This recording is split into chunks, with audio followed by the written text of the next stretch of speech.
香港樓價多年嚟居高不下，已經連續15年成為全球最難負擔嘅房地產市場，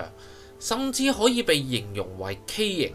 因為對一般市民而言，置業已經變成一個幾乎不可實現嘅夢想，即使不吃不喝，都需要10幾20年嘅時間先可以成功置業。根據現時嘅樓價由高位跌咗成3年半，香港市民仍要不吃不喝14.4年先可以置業，所以樓價仍然遠遠超出市民嘅負擔能力，令年輕一代不但因為要儲蓄首期而要節衣縮食，令生活質素大幅下降。即使成功上車都好啦，未來幾十年亦要被沉重嘅按揭供款壓到唞唔到氣，一生嘅財富就此交咗俾地產商。但事實到底係咪咁樣呢？大家好，我係阿米。不吃不喝幾多年先買到樓，我相信大家都聽咗超過10年以上啦。畢竟新聞一直報道連續幾多年成為全球最難負擔，既然10幾年前都要不吃不喝10幾20年先買到樓，點解香港嘅市場一直都會接受呢個嘅價錢呢？香港樓市自2010年以嚟都有辣招限制，直至2024年先撤辣。實際上喺呢段時間已經限制咗炒家同境外投資者嘅活動。應該係話呢10幾年以上參與樓市嘅人都係散戶嚟，亦即係一般市民。反而佢哋認為樓價要不吃不喝10幾20年都係合理，佢哋願意支付呢一個價格去買樓。咁既然有咁多人都覺得呢個價格係合理嘅話，咁又係咪真係咁畸形呢？所以喺呢條片我就會同大家講下大眾認為香港樓價高昂嘅根本原因。想知道嘅朋友記住將呢條影片睇到最後，同時支持我嘅朋友麻煩你哋而家撳個讚先，不但可以表達對我嘅支持，同埋日後你都可以喺播放列表入面揾翻呢條片嚟重溫。最後，如果你都想定期接收對你財富有幫助嘅資訊，可以而家就訂閱我哋呢個頻道，接收我哋逢星期五上晝8點半為你更新嘅影片。而家馬上進入今日嘅內容。咁究竟香港嘅樓價點解會貴到咁畸形呢？其實喺幾年前我一直都諗緊呢個問題。當時我同莎莎就企咗喺藍籌屋苑嘅中間，望住萬家燈火。嗰個屋苑有成超過1萬伙，再思考下香港私營住宅超過100萬伙，唔通喺香港真係有咁多人可以不吃不喝10幾20年去買樓？定係香港住宅已經全部都被有錢人壟斷晒？稍為有邏輯嘅人都知道唔係啦。所以呢個不吃不喝嘅講法一定有佢嘅誤點。喺實際上，而家2個萬幾蚊人工嘅人肯努力，儲蓄比率50%，唔使3年都夠錢上車啦。其實呢啲我都喺之前嘅影片講過，喺度我就唔同慢慢再解釋。其實點樣買樓上車喺學校係唔會教你㗎。出到嚟做嘢之後，我相信10個人都冇一個會去圖書館定期增加自己嘅知識。主要嘅資訊係由媒體所灌輸。喺而家呢一刻嚟講，買樓上車其實係2個人加埋儲一半人工，唔使3年都做到嘅事。媒體硬係要講到14.4年不吃不喝，同你講到買樓係要咁辛苦，大眾自自然然就覺得樓價好貴同好難買啦。但係呢個不合理被改寫買樓做幾多年不吃不喝嘅玩法，其實已經俾香港媒體玩咗10幾年。你覺得呢句説話對社會嘅影響又有幾大呢？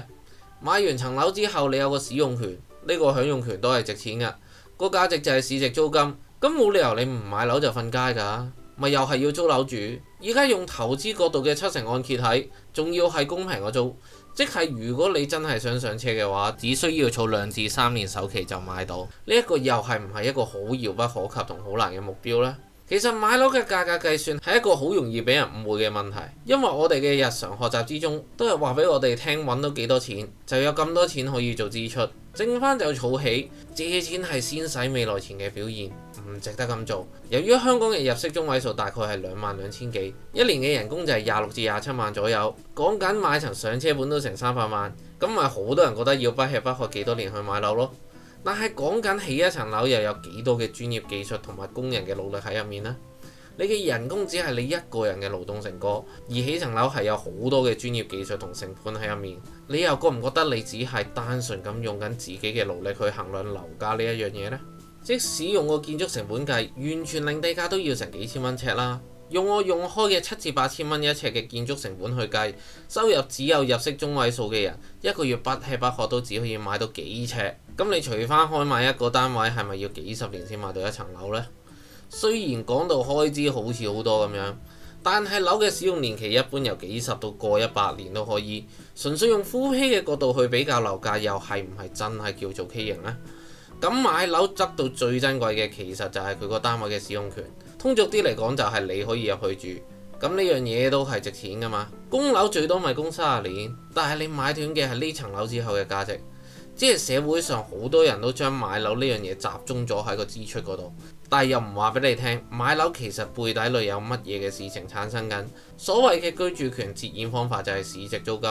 而家300幾萬嘅上車盤，市值租金都成萬幾蚊。咁我請問供樓比租樓又係貴幾多呢？同時供樓如果利率上冇上升，供款額都唔會上升。現時更加係預期息減租升嘅情況會繼續發生，買樓就可以鎖死個供款額，唔需要怕加租。更何況買樓係買埋一個可以升值嘅潛力，同埋供樓係有還款本金喺入面嘅。可能你又諗，既然香港人均收入淨係得22000幾，但係咁細嘅上車盤，市值租金竟然可以去到萬幾蚊，個市值租金點解可以去到咁貴呢？就係因為講緊嘅係私樓啊嘛。其實市值租金咁貴，政府甚至係大眾市民本身都應記一功嘅。我哋而家睇翻政府統計處嘅數據，截至2024年，公營租住單位有86萬伙，公營資助出售單位有45萬伙，加埋有成132萬伙。我哋再睇下私人住宅單位總數，都係138萬伙。我哋再睇真啲個數據啊！原來有限制收入嘅房協樓都喺私人住宅呢一邊。當然佢係話村屋係未計嘅，不過村屋都唔係香港住宅嘅主流，亦即係喺香港有一半嘅單位都唔屬於喺私人市場入面，都可以粗略理解為喺香港嘅人口有一半嘅人係會衡量另外一半唔係屬於自己嘅市場。所以見到帳面比較貴嘅原因，就係因為私樓市場排除咗收入較低嘅人口，因為佢哋享有公營房屋福利，享受低廉嘅租金，自然覺得私樓租金貴。至於點解我話政府甚至係市民本身都要喺私樓貴租方面應記一功呢？其實大家就要了解翻，政府本身就係一個解決唔平衡嘅機構，例如喺收入較高嘅市民入面抽取稅項，然後攞翻俾低收入嘅市民做佢哋嘅福利。但係一直以嚟，普通人都認為樓價貴，訴求政府起多啲公屋，等佢哋更加多低收入嘅家庭可以享有安樂嘅居所。咁政府喺房地產嗰度，又的確喺之前10幾年得到咗豐厚嘅利益，亦唔介意未來增加公營房屋嘅比例。之前已經係6:4比，而家仲改到7:3比，即係我哋而家見到50:50嘅比例，喺未來更加會推高公營房屋嘅比例。甚至喺市區同近地鐵嘅地區都推出一啲新嘅公營房屋。其實呢啲全部都係市民本身嘅訴求嚟㗎，令唔少嘅年輕一代都覺得原來排公屋係有機會用平嘅租金住到啲樓齡又新、地點又咁優質嘅單位，令更加多嘅年輕人願意限制自己嘅收入去排公屋。但係大家唔好唔記得，可以嘅發展用地就係得咁多。政府發展更加多公營房屋，同時係犧牲咗私營住宅市場嘅供應量，私樓供應減少，就令私樓嘅市場係越嚟越貴族化，所以越嚟越多嘅人符合到公營房屋嘅要求，反而係會導致樓價越嚟越貴嘅真相，因為物以罕為貴啊嘛。同時，由於好多人一直覺得香港樓價好貴，為咗要解決呢個問題，香港政府亦願意俾銀行做一個好高成數嘅按揭，同時有高達30年嘅還款年期。其實本身個意願就係買家可以用少啲嘅成本去上車，同時每月嘅負擔都唔大。結合埋香港嘅利息成本一直唔高，各位有能力負擔嘅買家亦唔介意俾多少少錢去買樓。而呢啲優勢喺世界其他地方係未必有㗎，所以大家見到嘅香港樓價貴，只不過係種種原因結合嘅產物。因為畢竟樓價係由市場衡量出嚟，再做多啲或者做少啲嘅嘢，個市場係會跟住去變化。增加公營房屋令私樓供應少咗，樓價就會搶貴，幫人上車可以借多啲還款額少啲，市場又願意拎多啲嘅錢去買。最後政府做嘅種種幫助，只能夠往往好心做壞事。講真，啲人講咗樓價貴咁多年，而家樓市真係跌咗啦，總有人會覺得好貴買唔到。但係今日嚟講，如果只求上車嘅話並唔算難，但係遇上問題嘅時候，最開心就係個問題唔喺自己度，而喺個社會度。如果講樓價貴買唔到樓就係樓價嘅問題，而唔係自己嘅問題。只要講到好貴買唔到，就係話俾個世界聽，責任不在我方。其實呢啲都係人性嘅問題。我一直分享買樓投資嘅睇法，一直有人喺留言度推舉叫人住公屋會慳到幾多租，喺度取笑買樓嘅人要俾好多嘅開支有幾咁蠢。如果買樓真係咁蠢嘅話，又點解咁多人話買唔到樓之餘，市場又有咁多人買到樓呢？會唔會係呢啲人根本冇考慮過點樣進入私樓市場呢？點解樓價飛升嘅時候咁多人會話買唔到樓，而家跌嘅時候買樓嘅人反而唔多，更加有一班人走出嚟笑人買樓，話買唔到樓嗰班人係唔係根本冇諗過上車呢？如果單純講買樓係為咗解決居住問題嘅話，政府近嚟不斷咁加建公營房屋嘅數量，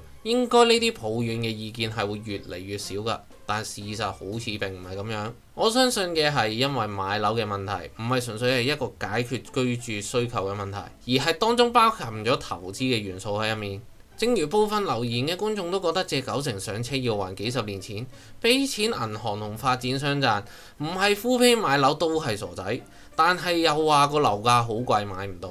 講緊依家9成按揭係用1/10嘅價錢就可以享用到同一樣嘅產品，之後供樓咪當交租咯。但係最長供30年就會供完，即使買舊樓都唔顯得個使用年期會少過30年。另一方面，又唔見佢哋用過萬蚊買部使用年期冇幾年嘅 iPhone， 用分期付款會覺得貴嘅。其實應該講，由於樓市升嗰時，樓市市場隔手咗最少一半嘅人，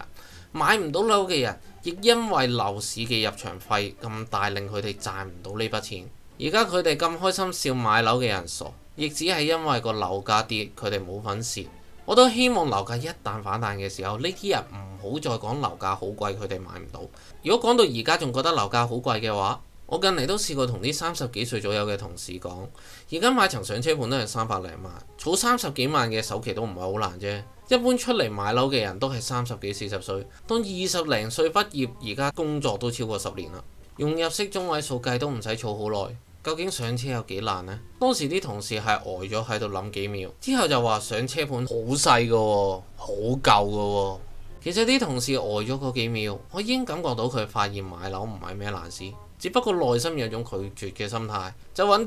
拒絕嘅理由俾自己。不過我亦唔清楚嗰位同事有冇真係儲到幾十萬起身，我只可以講機會只會留俾有準備嘅人。完全零儲蓄嘅人，即使樓價跌到再低賤都好啦，見底嗰一刻都唔會有錢去上車㗎，因為一層樓嘅市值租金都係值錢㗎，雖然層樓都係唔會送俾你㗎。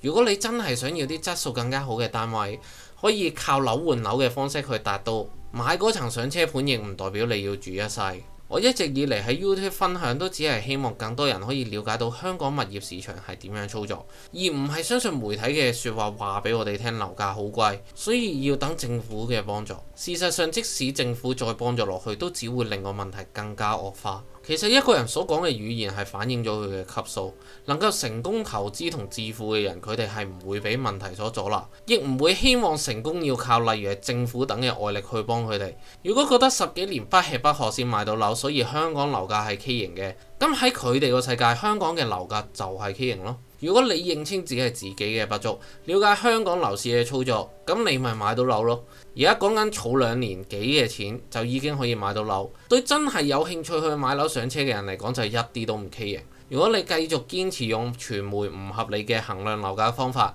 只係為咗成為買唔到樓嘅悲劇之中嘅主角，我都冇辦法。畢竟決定樓價畸唔畸形嘅人係你，而唔係樓價本身。以上就係我今日嘅全部內容，感謝你費時將我哋嘅影片睇完。如果你都想了解更加多有關買樓投資嘅資訊，都可以睇埋左手邊嗰2條影片。最後，如果你都覺得呢個頻道實用同幫助到你嘅話，記住訂閱呢個頻道，俾多個 like 我，同埋分享呢條片俾你嘅朋友睇。同時祝福睇到呢度嘅你可以早日達到財務自由。我哋下次再見面啦，拜拜。